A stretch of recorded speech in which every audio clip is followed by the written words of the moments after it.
Чувствате, че вашето дете има проблем с агресията или нещо друго, което ви притеснява и ви е трудно сами да се справите, разбира се, бихте могли да потърсите професионална помощ.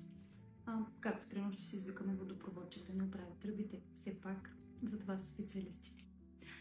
Какво, например, правя аз, когато дете с подобни проблеми дойде при мен? Основният начин, по който се работи с малките хора, е през играта.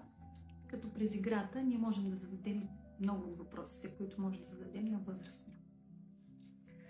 И така, детето само избира на какво да играем, тъй като ние работим с неговия вътрешен свят. То делегира ролите. Терапевтът е длъжен да участва. Детето ви ще бъде режисьор.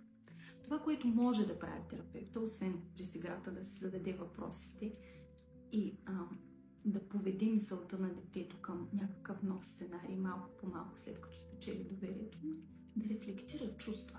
Ако детето, например, ме вкара в роля, в която ме налага по главата и много ме боли, аз мога да рефлектирам, че това не е окей, че ме боли, че аз страдам и да питам, че защо сега искаш да ме удариш? Какво съм ти направил?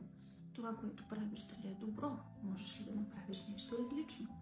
Окей, но всичко това се случва малко по малко и най-важното е малкият човек да се чувства свободен, да изрази индивидуалността си. Аз съм Стела Василева, психолог, психотерапевт и лечебен педагог. Работя с деца, възрастни, семейства и групи.